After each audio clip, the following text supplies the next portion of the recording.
So guys, I want to welcome all my friends and followers and subscribers and esteemed viewers to this YouTube channel, Discovery Africa TV. Thank you for deeming fit to subscribe, for deeming fit to like, to watch our videos. Thank you for sharing. For those of you that deeming fit to take your time to share, I want to say thank you very much. So it's never too late. We actually celebrated International Workers' Day yesterday, 1st of May 2025, and it was celebrated all over. And back to Nigeria, we saw some workers that didn't see any reason for celebrating it, because we still have some state governors, some state government that is here to pay some of their staff salary, workers' salary, and all of that. And most especially in Rivers State, workers, they are not happy. They are not very happy. They are not happy at the moment because of what happened to their governor when he was being suspended by the president. So a number of them felt like, what are we celebrating? The current sole administrator, we didn't vote him there, so there's no how we can applaud him for doing the Workers' Day. So that is just it. So guys, in today's video, we're only going to talk about some things happening. We all know for some time now, some things has been happening in the country, and one of the things we can do is to voice out. And you know that when you speak the truth like this, definitely they will come after you. In most cases, when people speak the truth, there are some consequences that follow. Either they are being silenced or something has happened. But one of the power we have, apart from voting during election, another power we have is the power to speak out. And we cannot but to continue to speak. Some time ago, when the president was being elected and things were not going well as expected, Nigeria spoke out. And we saw reactions from people like Jesse Wike, the current FCT minister, that says we should give the president time that things go better. But now it's going to 2 years plus and things is not going well as expected. Doesn't mean that we should still keep quiet or we should still give them time. Yes, we know that when Goodluck Jonathan was the president, Nigerians complained. When Muhammadu Buhari was the president, Nigeria complained. And even this current administration, Nigerians is still complaining. There will definitely be issues to complain about. But the fact is that you cannot compare the administration of Goodluck Jonathan to the administration of Muhammadu Buhari and even this current administration. You can't compare them. Then the current exchange rate of naira to dollar is different from what we have now. Is totally different. Nigerians complain about some things then, but you can't compare to what we are complaining about at the moment. You understand? So when Nigerians come out to complain at times, some of our leaders feel like Nigerians are just ranting. They are just ranting and ranting and ranting. But I will tell you, we are not just complaining just because many people felt it's because they have been sponsored by opposition. But you need to know that even some of these people complaining, we have some APC among them that can tell you the truth. And it will surprise you that when people like Kemi Bademe come up the other time and complain about Nigeria government, they actually reacted against it. When the video said the government of Nigeria, the economy of Nigeria is in shambles, we saw how they responded to it. So you saw how they responded to the video and they begin to call him several names. And even at the moment, I know we still have some Nigerians that still hold on to the fact that Bola Ahmed Tinubu is not their president. The Independent National Electoral Commission forced him on us. So guys, let me leave you to the rest of the video to watch. Coalition is still ongoing and preparation for the 2027 presidential is still ongoing to see that Bola Ahmed Tinubu is removed come 2027 presidential election. So let's see how it goes. And everything that happened in this video, drop your comment about what played out and subscribe if you are yet to subscribe. This is Discovery Africa TV. God bless Nigeria and God bless Africa. Peace. Yeah, good morning. Well, Larry, good to have you on the program. We had Bashono Dele Momodu on this program yesterday. And I'm sure you have known him for years. We're in this same market together. And yet, in responding to some of the things you said, you were saying that Dele Momodu was making certain statements because he's on Atiku Abubakar's payroll, and that it's all about his stomach. If the flow of money stops, then Dele Momodu will not talk that way. A man you know very well, and you know that that's very libelous. Dele Momodu is the chairman founder of Ovation Media. He's a public relations consultant. He's an author. He's a man who has been in this business of journalism, for decades. And you say, oh, he's hungry and all that. Even when you know that some of the people who have been leaving the PDP, the reason they are leaving is because they say Atiku Abubakar will not give them money. So where is the money coming from? Because you may be asked to come and prove that this is about stomach, not principles. Oga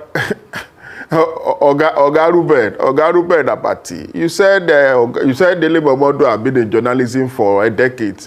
You see, we mix things too much.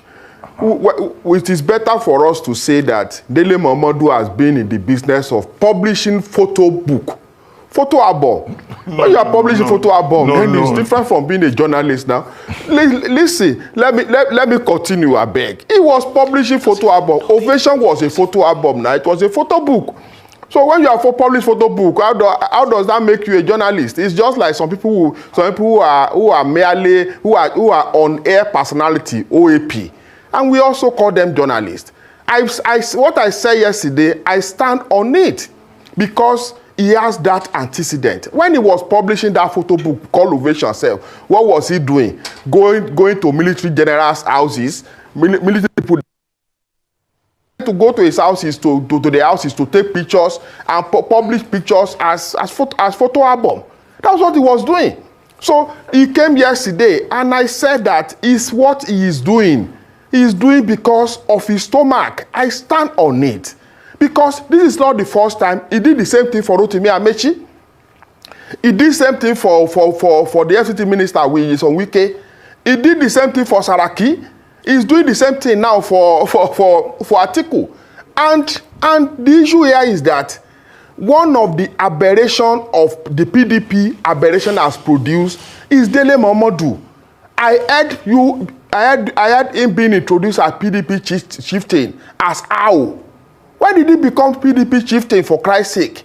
Somebody who joined PDP 2022 and suddenly become PDP chieftain. PDP chieftain as how? Is that how to become a chieftain of a political party? He's merely a member of PDP who joined the PDP 2022 and he does not know the workings of the party. If he knows, he won't come on TV to start talking about zoning to southeast, zoning to south-south. PDP does not do zoning to southeast, south-south, northeast. PDP does north and south zoning. It is when positions are zoned to whether north or south that if position is zoned to south, for instance, it is the people in the south that can now microzone. PDP as a party at the national level does not do microzoning. PDP would zone to north or south, and people in either north or south will now sit and microzone to either southwest, southeast, or south-south, or northwest, or northeast, or north central. That is how it is done. But the Dele Momodu does not know, and it is not his fault. He is ignorant of the working of PDP. He just joined. He's a new member. On a normal circumstance, in a normal situation, he should be clearing up between people like us and be calling us leader. Okay, all right. Now, you've said a lot. You've said a lot in that. But there's one thing you have not addressed, which is that what happened between Nyesom Wike and Peter Obi? Because that was the crux of the issue, is that Nyesom Wike frustrated Peter Obi out of the party. Tell us what happened, your version of events. Okay. How did Wike frustrate Peter Obi out of PDP? Only one person. In 2000, when Atiku was immediately after the election, less than 2 weeks after the election, Otunba Gbenga Daniel, who was Atiku's director general, left PDP for APC. He dumped Atiku immediately. Was it wicked that made Gbenga Daniel to dump Atiku at that time? Now, after the 2023 election, Daniel Bwala was Atiku's spokesperson. He dumped him. Reno Omokri was part of his media people. Reno Omokri dumped was his bomb.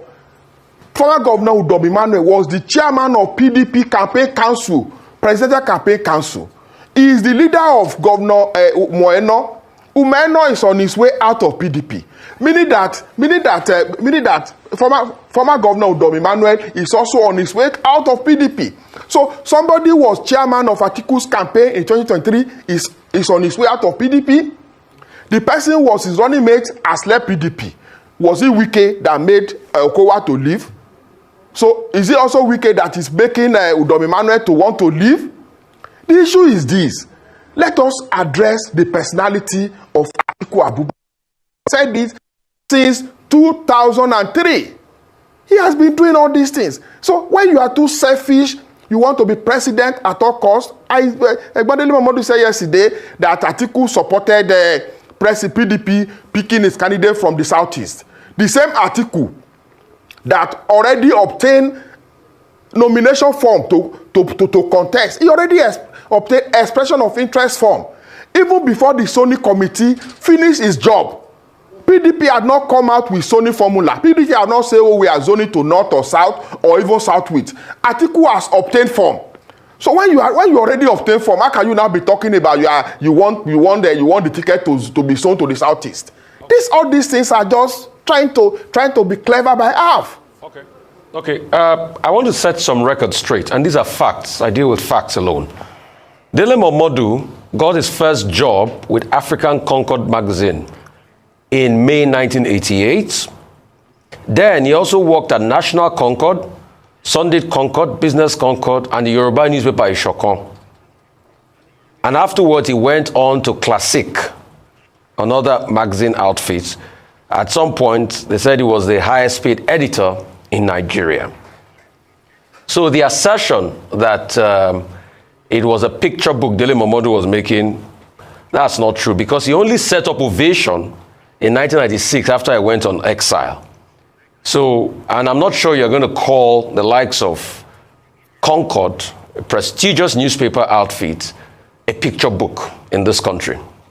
Fact one, taken out. Secondly, I want you to provide us empirical facts that Dele Momodu is on Atiku Abubakar's pay list.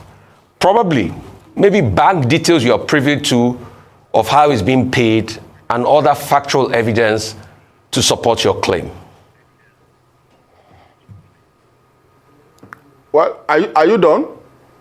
Yes, I'm done, sir. You are done with your facts. But you miss out one fact. You miss out the fact that Dele Momodu went to university to study Yoruba. On a normal thing, when you study Yoruba, what are you supposed to become? Are you not supposed to become something like maybe a teacher, or probably you have studied Yoruba in the process, maybe you also studied some parts of FIFA. You're supposed to have become a Babalawo now. So how do you come out and tell me that somebody who did not study journalism, because me, I studied journalism, and that is why I'm saying that for you to be called a journalist, you must have studied journalism somewhere. He did not. Even you that you are talking to me now. Listen to me. You brought fact. Let me finish. You brought out facts. Let me also give you fact. Oseni Rufai, you studied animal anatomy, and you are in Arise as on-air personality. You cannot face me and call yourself a journalist. I won't agree with you because you did not study journalism. I did. Dele Momodu did not. So he cannot face me and tell me that he studied journalism. He's a journalist. I am a journalist. Dele Momodu is not, because he did not study journalism. Simple. Okay. For purposes of public education, look, what we did, what happened, the people who came before us, Stanley Makebu and all, other leaders in this profession in Nigeria, what they did was to design a multidisciplinary perspective for the practice of Nigerian journalism. And that was why you will find people from various disciplines. At the Guardian, we had somebody who had a master's degree in architecture who was in charge of housing. We had people who studied science, who were in charge of the science pages. We had people who had military background managing the defense section. So it's not as if in the modern age, you must have a mass comm, a degree or have particular specializations. So it's a multidisciplinary field. Dr. Bati, I think I have a right of return. Mr. Leary Olayinka, I asked you a clear question. Can I finish? No, let me finish. Respond to him and I respond to Oga Ruben, your Oga first. I'll come back to you. Let me respond to your Oga first. You see, Nigeria Press Council, there is a guideline. Before you can be called a journalist, you must have a diploma in journalism. That is the standard. Go and read provision of Nigeria. Go and read it. Okay. So you must have diploma in journalism. Okay. And even NUJ will tell you that you must. That was the reason NUJ set up International Press Institute for people to be trained as journalists. That was the reason. The reason NIJ was set up was for people to be trained as journalists. For you to become a journalist, even if you have obtained degree, you must go to either NIJ, International Press Institute, to do a diploma, a 1-year diploma in journalism. That is a standard. If you have not done that, to my mind, you are not a trained journalist. Okay, Mr. Leary Olayinka, a couple of things. Number one, I asked you a question and you pivoted. Rufai Oseni was not the subject matter. The fact at first, your assertion was that Mr. Dele Momodu was printing a picture book, and I proved you wrong by giving you facts that I worked with Concord, a reputable outfit. I'm no longer hearing that. And for your education, it's obvious you don't even know that journalism is broad. And there needs to be a lot of education. There's multidiscipline in journalism. And I have also done a lot of work and a lot of training in this business across board, being a journalist for over 20 years. So your assertions are wrong, and obviously it is incumbent on you to get a lot of education. But the question I asked you that you pivoted from was for you to prove. So as I was saying before, welcome back our audience. So like I was saying before, I see all the intentions to be able to digress and bitch around the bush, but let me go to the facts of the matter. You made an allegation that Dele Momodu is on Atiku Abubakar's payroll. I want you to provide evidence of bank transfers and how Atiku Abubakar has been paying Dele Momodu. We want facts only, and we don't want any form of digression. We just want facts on this matter. You made an allegation, so you should prove. You see, you were the one trying to digress. When Dele Momodu was here yesterday, he made the allegation. You did not puncture his allegation. You did not defend me. Now I am here talking about Dele Momodu. You are the one defending Dele Momodu. And I will suggest that next time you are bringing Dele Momodu, bring me too. Let him sit and I sit, so that the two of us cannot be the one talking. You will not be the one talking on his behalf. Mr. Leary, answer the question. Mr. Leary, just answer the question. Listen, evidence. I will answer your question. Yes, please. I will answer your question. And don't also be forceful about telling people to answer the question, because I have right not to answer your question. I will answer your question. Dele Momodu was Atiku's campaign spokesperson, and he collected money. He cannot tell me that he did not collect money. We're running into millions of naira, more than 500 million. He can let him come here, sit on your studio, look me in the eye, and tell me that he has not collected more than 500 million naira from Atiku Abubakar. Let him come and face me like this. Bring him to this studio and bring me too. Don't be the one trying to defend him. Bring him. You can reschedule this program for tomorrow. I'm here. I'm half time. Bring him here. Let him sit here. Leary. As spokesperson of Atiku's campaign, did he not collect money? Okay, Leary. Yes. Let's leave personality issues. The personality side, persons have the right to defend their own integrity. You said Dele Momodu has a degree in Yoruba. He also has a master's in literature in English. But let's leave all these personality things. Now, let's talk about... I should be writing books now. Let's talk about more substantive issues. Now, one, there is talk in the community about coalition politics. Where do you think that is going? The APC believes that coalition politics, it will work, that it is a democracy. Some other people say, it is not going to work. They say, it's not going to affect either President Tinubu or the APC in any way. Now, what do you think about this coalition politics, the personalities involved? Let's deal with that. The moment you are doing coalition, and that coalition is to support one person's ambition. Who is talking about coalition? Alhaji Atiku Abubakar. And who is thinking about benefiting from coalition? Alhaji Atiku Abubakar. How will coalition now work? The moment you are talking about coalition to benefit Alhaji Atiku Abubakar, coalition will not work. And that is why I've maintained that coalition, is anything working in coalition today? It has, before they even started it, it has failed. They will tell you that, Alhaji Atiku Abubakar will run with Peter Obi.